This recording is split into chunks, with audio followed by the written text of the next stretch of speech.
Good morning students.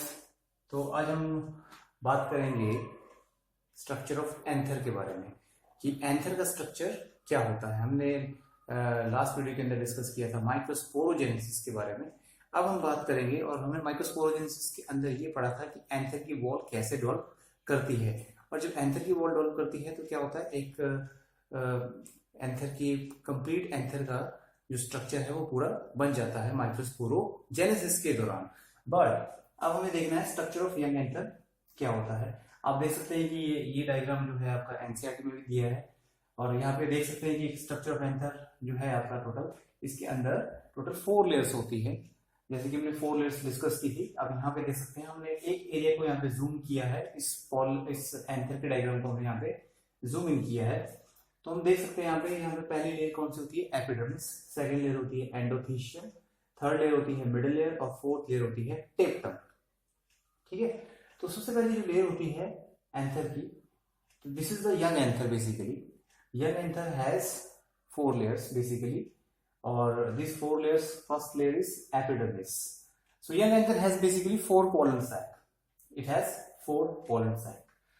So first layer is epidermis. Epidermis is a single cell layer. Single cell layer होती है ये। But कई बार क्या होता है, आरसी यूथोबियम एंजियोस्पर्म के अंदर हमने देखा है, आरसी यूथोबियम एंजियोस्पर्म के अंदर ये जो सिंगल लेयर होती है एपिडर्मिस की, कई बार ये थिक हो जाती है due to presence of fibrous thickening. तो उस केस में हम एपिडर्मिस को एक्सोथीशियम भी कह सकते हैं। बट नॉर्मली एपिडर्मिस क्या होती है, एपिडर्मिस इज सिंगल लेयर।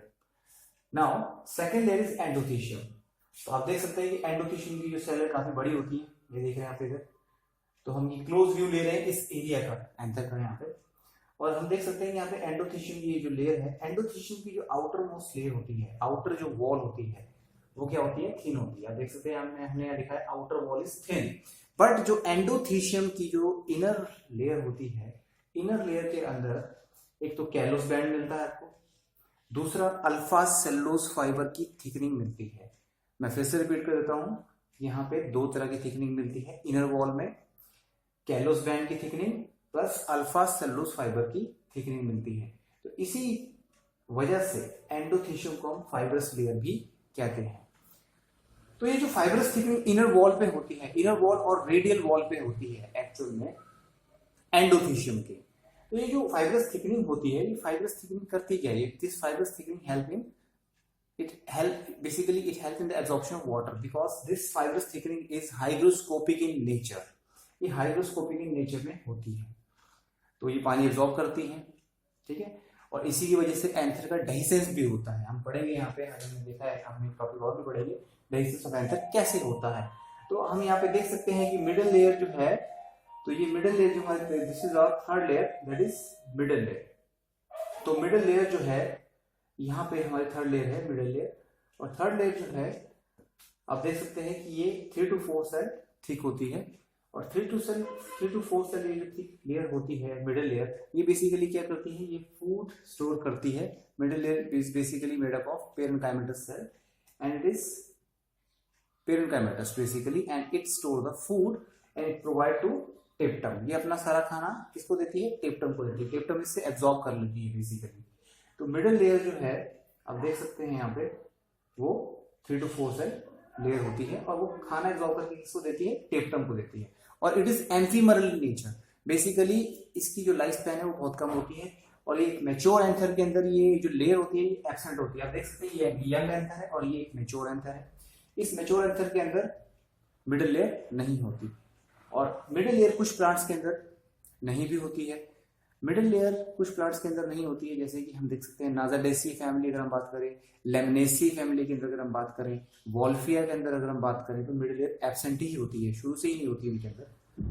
ठीक है, तो टेप्टम को हम क्या नेक्स्ट वीडियो के अंदर डिस्कस करेंगे कि टेप्टम लेयर का फंक्शन क्या है इंडिपेंडेंटली। वैसे टेप्टम क्या करती है, इसको न्यूट्रिटिव लेयर बोलते हैं, जो माइक्रोस्पोर मदर सेल को फूड प्रोवाइड करती है और यंग पॉलन ग्रेन की डेवलपमेंट भी करवाता है ये टेप्टम लेयर। और इसके अलावा भी टेप्टम का फंक्शन हमने लास्ट वीडियो में पढ़ा था, ये कैलिस एंजाइम रिलीज करता है।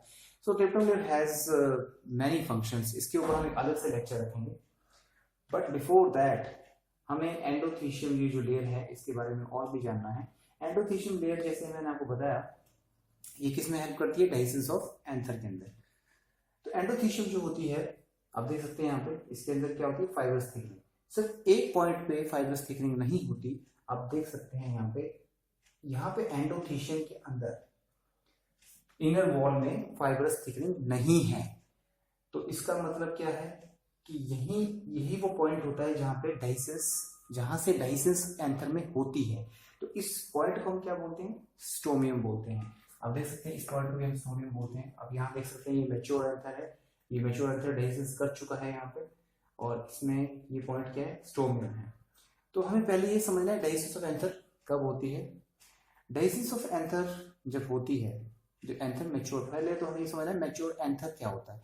मैच्योर एंथर जब होता है तो आप समझ जाइए कि मिडिल लेयर डीजेनरेट हो जाती है, टेप्टम डीजेनरेट हो जाती है। तो एंथर के अंदर सिर्फ दो ही लेयर बचती हैं। वो दो लेयर कौन सी होती है, एपिडर्मिस एंड एंडोथीशियम ओनली।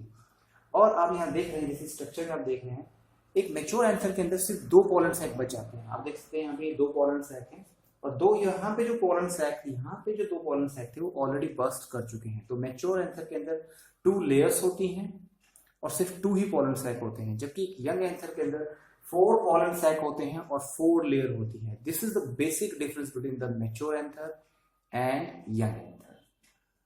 तो आप देख सकते हैं यहाँ पे ये डाइसेंस कर रहा है और पोलन ग्रेन रिलीज हो रहे हैं। अब हमें ये समझना है कि ये डाइसेंस होती कब है। Dehiscence of anther take place during dry season. तो जब ड्राई सीजन के दौरान एक्चुअल में होता क्या है, तो ये जो बेसिकली ये जो फाइब्रस थिकनिंग होती है एंडोथीशियम के अंदर, ये अपना वाटर लूज कर देती है। तो जो आउटर वॉल है बेसिकली वो किसकी तरफ कॉन्ट्रैक्ट करती है, आउटर वॉल जो है एंडोथीशियम की वो अंदर की तरफ कॉन्ट्रैक्ट करती है, इनवर्ड कॉन्ट्रैक्ट करती है। इनवर्ड कॉन्ट्रैक्शन होता है किसका, आउटर वॉल का। तो इनर वॉल क्यों नहीं कॉन्ट्रैक्ट करती, क्योंकि इनर वॉल के अंदर ऑलरेडी क्या है, फाइब्रस थिकनिंग है। तो इनर वॉल अंदर की तरफ कॉन्ट्रैक्ट नहीं करती। बट आप देख सकते हैं जहां पे फाइब्रस थिकनिंग नहीं है, जिस पॉइंट को हम बोलते हैं स्टोमियम, तो यहाँ पे क्या होता है, जब आउटर वॉल इनवर्ड कॉन्ट्रैक्ट करती है तो ये पॉइंट, इस पॉइंट पे टेंशन बढ़ जाता है, और जिस पॉइंट पे जब टेंशन बढ़ जाता है तो क्या होता है, ये बर्स्ट कर जाता है यहाँ से। क्योंकि पूरे एंथर के अंदर यही वो पॉइंट है, स्टोमियम वही वो पॉइंट है जहाँ पे जो सबसे वीक है। तो यहीं पे एक्चुअल में डाइसेंस ऑफ एंथर होता है। तो एंथर का डाइसेंस कब होता है, विंटर में। विंटर में फाइब्रस थिकनिंग जो होती है एंडोथीशियम के अंदर वो वाटर लूज कर देती है, जिसकी वजह से आउटर वॉल जो है इनवर्ड कॉन्ट्रैक्ट करती है, बट इनर वॉल नहीं करती कॉन्ट्रैक्ट। बट एक पॉइंट हम ऐसा जानते हैं, स्टोमियम जहां पे इनर वॉल में फाइब्रस थिकनिंग नहीं होती, तो इसलिए वहां पे टेंशन सबसे ज्यादा हो जाता है और वो सबसे वीक पॉइंट भी होता है, इसलिए वो वहां से एंथर बर्स्ट कर जाता है, इसीलिए यहाँ पे बर्स्टिंग होती है। तो इस एक्ट को हम बोलते हैं डाइसेंस ऑफ एंथर। एंथर का जो डाइसेंस होता है, अगर हम देखें डाइसेंस ऑफ एंथर जो है 4 तरीके से हो सकता है एंजियोस्पर्म्स के अंदर। एक है लॉन्गिट्यूडनल, एक है एपिकल पोरस, एक है ट्रांसवर्स और एक है वॉल्वुलर। अब यहाँ देख सकते हैं कि लॉन्गिट्यूडनल, ये डॉटेड लाइन है, ये क्या दिखा रही है, डाइसेंस ऑफ एंथर। लॉन्गिट्यूडनल जो डाइसेंस उसका एग्जांपल क्या है, Capsella and Gossypium. Gossypium means cotton plant. And the second one is apical porous. आप देख सकते हैं यहाँ पे डाइसेंस ऑफ एंथर कहाँ हो रहा है, एंथर की टिप पे, इसे हम बोलेंगे apical porous. Third one is transverse. Apical porous का एग्जांपल है solanum. Third is transverse. Transverse आप देख सकते हैं ट्रांसवर्सली हो रहा है यहाँ पे, ऑसिमम सेंटम, तुलसी, तुलसी इसका एग्जांपल है। फोर्थ वॉल्वुलर, तो वॉल्वुलर भी इसका फोर्थ एग्जांपल है। वॉल्स बनेंगे यहाँ पे एंथर के अंदर, वॉल्स बन के वो बाहर निकलेगा, तो इसका एग्जांपल है बर्बेरिस। तो there are 4 methods of dehiscence of anther, but the disease of the anther took place due to endothelium layer.